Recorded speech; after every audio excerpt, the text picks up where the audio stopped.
BSc class 10th के maths के second chapter polynomials के 2.2 एक्सरसाइज के फर्स्ट क्वेश्चन का छठवां क्वेश्चन है। Find the zeros of 3x² - x - 4 and verify the relationship between the zeros and the coefficients. तो इस क्वेश्चन को हल करते हैं। यहाँ पे दिया हुआ है पॉलिनोमियल 3x² - x - 4। तो पहले जीरोज़ ज्ञात करेंगे। तो यहाँ पर जो है जीरोज़ ज्ञात करने के लिए यहाँ पे जो बीच में x दिया है इसको दो भागों में तोड़ लेते हैं।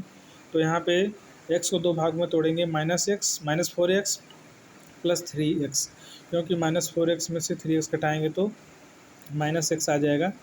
इस तरह से अब यहाँ पे दो पेयर बन जाते हैं, 3x² - 4x और +3x - 4। तो यहाँ पे पहले पेयर में से x कॉमन ले लेते हैं तो बच जाएगा 3x - 4। दूसरे पेयर में से +1 कॉमन ले लेते हैं तो बचेगा 3x - 4।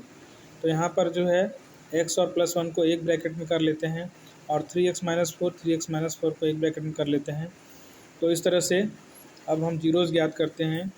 तो जब हम x + 1 = 0 लेते हैं, x + 1 जो यहाँ ब्रैकेट में है, तो x बराबर आ जाता है -1, पहला जीरो ज्ञात हुआ।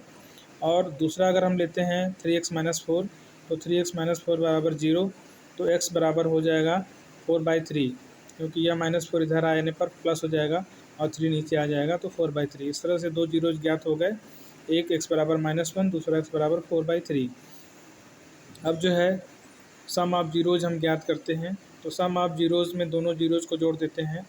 पहला जीरोज़ था -1, तो -1 और दूसरा जीरोज़ था +4/3, तो दोनों को जोड़ते हैं तो आ जाएगा 1/3।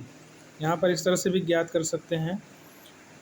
सम ऑफ जीरोज़ बराबर होता है माइनस कोएफिशिएंट ऑफ x बटे कोएफिशिएंट ऑफ x²।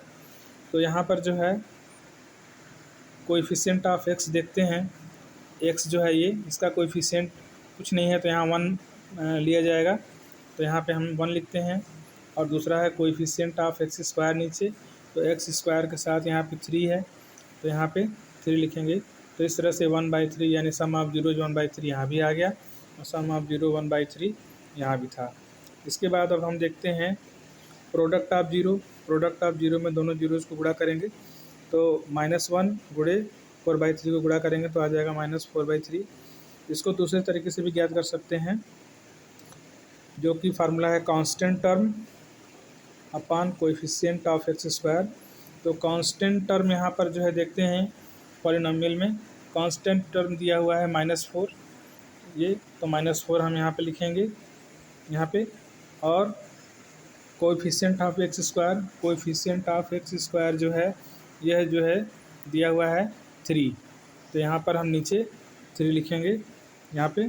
तो इस तरह से प्रोडक्ट ऑफ जीरो आ गया -4/3। तो यहाँ पर भी -4/3 आ गया इस तरह से, और यहाँ पर भी दोनों जीरोज़ को गुणा करने पर -4/3 आया। तो इस तरह से यह क्वेश्चन हल हो गया।